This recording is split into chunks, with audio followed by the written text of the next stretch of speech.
Class 11th हमने chapter 1 समाप्त कर लिया है, उसके क्वेश्चन आंसर भी पढ़ लिए हैं। आगे हम चैप्टर 1 में पढ़ेंगे समझाइए तो जरा। इसमें कुछ वाक्य दिए हैं, हमें उनका अर्थ समझाना है। तो पहला है, नौकरी में ओहदे की ओर ध्यान मत देना, यह तो पीर की मजार है, निगाह चढ़ावे और चादर पर रखनी चाहिए। इसका अर्थ हम समझेंगे। इसका अर्थ है, नौकरी में पद को महत्व न देकर उससे होने वाली ऊपर की कमाई पर ध्यान देना चाहिए। दूसरा है, इस विस्तृत संसार में उनके लिए धैर्य अपना मित्र, बुद्धि अपनी पथ प्रदर्शक और आत्मलंबन ही अपना सहायक था। इसका अर्थ है, इस संसार में व्यक्ति के जीवन संघर्ष में धैर्य, बुद्ध, आत्मलंबन ही क्रमशः मित्र, पथ प्रदर्शक व सहायक का काम करते हैं। हर व्यक्ति अकेला होता है, उसे स्वयं ही कुछ पाना होता है। तीसरा इसमें दिया है, तर्क ने भ्रम को पुष्ट किया। इसका अर्थ है, मनुष्य के मन में भ्रम रहता है। अनेक स्थितियों में फंसे होने पर जब व्यक्ति तर्क करता है तो सारे भ्रम दूर हो जाते हैं या संदेह पुष्टि हो जाती है। चौथा इसमें दिया है, न्याय और नीति सब लक्ष्मी के ही खिलौने हैं, इन्हें वो जैसे चाहती है नचाती है।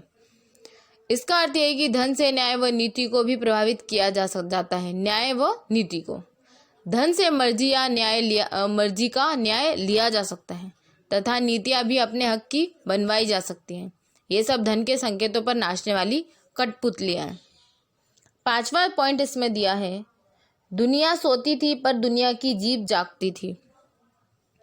यह संसार के स्वभाव पर तीखी टिप्पणी है। संसार में लोग कुछ करे या न करे दूसरों की निंदा करते हैं, हालांकि निंदा करने वाले को अपनी कमी का ध्यान नहीं रहता। छठा पॉइंट है इसमें, खेद ऐसी समझ पर पढ़ना लिखना सब अकारत गया।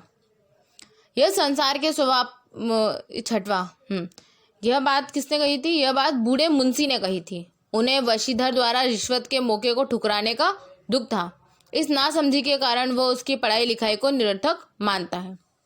सातवां है, धर्म ने धन को पैरों तले कुचल डाला। धर्म मानव की दिशा निर्धारित करता है। सत्यनिष्ठा के कारण वंशीधर ने अलोपीदीन द्वारा 40,000 रुपए की पेशकश को ठुकरा दिया। उसके धर्म ने धन को कुचल दिया। आगे हम पढ़ेंगे आठवां, न्याय के मैदान में धर्म और धन में युद्ध ठन गया। इसका अर्थ है, यहाँ अदालतों की कार्यशैली पर व्यंग है। अदालतें न्याय का मंदिर कही जाती हैं, परंतु यहाँ भी सब कुछ बिकाऊ था।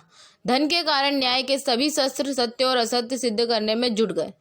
सत्य की तरफ अकेला वशीधर था, अतः वहाँ धन व धर्म में युद्ध सा हो रहा था। आगे हम पढ़ेंगे भाषा की बात। भाषा की बात में पहला प्रश्न दिया है, भाषा की चित्रात्मकता, लोकोक्ति और मुहावरों का जानकर उपयोग तथा हिंदी उर्दू के साझा रूप में बोलचाल की भाषा के लिहाज से यह कहानी अद्भुत है। कहानी में ऐसे उदाहरण छांटकर लिखिए और यह भी बताइए कि इनके प्रयोग से किस तरह कहानी का कथ्य अधिक असरदार बना है। इस कहानी में ऐसे अनेक उदाहरण हैं। दुनिया सोती थी पर दुनिया की जीभ जागती थी। दूसरा, वेतन तो पूर्णमासी का चांद है। तीसरा, ऊपरी आय तो बहता स्रोत है। चौथा, पीर का मजार है आदि। प्रश्न दूसरा हम देखेंगे यहाँ पर, कहानी में मासिक वेतन के लिए किन किन विशेषणों का प्रयोग किया गया है। इसके लिए आप अपनी ओर से 2-2 विशेषण और बताइए, साथ ही विशेषणों के आधार को तर्क सहित पुष्ट कीजिए। तो कहानी में मासिक वेतन के लिए निम्नलिखित विशेषणों का प्रयोग किया गया है। पूर्णमासी का चांद हमारी तरफ से विशेषण हो सकते हैं, एक दिन का सुख, और दूसरा विशेषण खून पसीने की कमाई। प्रश्न तीसरा इसमें दिया है, बाबूजी आशीर्वाद, सरकारी हुक्म, दांतागंज के, और चौथा कानपुर। दी गई विशिष्ट अभिव्यक्तियां एक निश्चित संदर्भ में निश्चित अर्थ देती हैं। संदर्भ बदलते ही अर्थ भी परिवर्तित हो जाता है। अब आप किसी अन्य संदर्भ में इन भाषाई अभिव्यक्तियों का प्रयोग करते हुए समझाइए। उत्तर, बाबूजी आशीर्वाद। अलोपीदीन को अपने धन और मान पर इतना घमंड था कि वे किसी पदाधिकारी को भी कुछ नहीं मानते थे। नमस्कार कहने की बजाय आशीर्वाद कह रहे थे। दूसरा, सरकारी हुक्म। वशीधर हुक्म का पालन करने में किसी भी स्थिति में पीछे हटना या ज्यादा बात करना नहीं चाहते थे।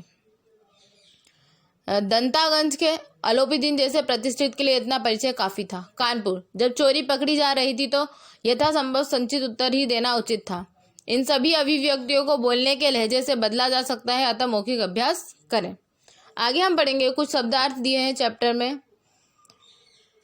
बरकंदाजी, बंदूक लेकर चलने वाला सिपाही यानी कि चौकीदार। सदाव्रत, हमेशा अन्न बांटने का व्रत। मुख्तार, कलेक्टरी में वकील से कम दर्जे का वकील। अलौकिक, दिखाई न देने वाला। कातर, परेशान, दुखी। अमले, कर्मचारी मंडल, नौकर चाकर। अगला है अर्दली, यानी कि किसी बड़े अफसर के साथ रहने वाला खास चपरासी। अगला तजवीज, यानी कि राय और निर्णय। उसका अगला है अकारत, यानी कि व्यर्थ। लास्ट पछइये, यानी कि पश्चिमी। चैप्टर 1 समाप्त हो चुका है। क्वेश्चन आंसर शब्दार्थ सभी आगे हम पढ़ेंगे कल। धन्यवाद।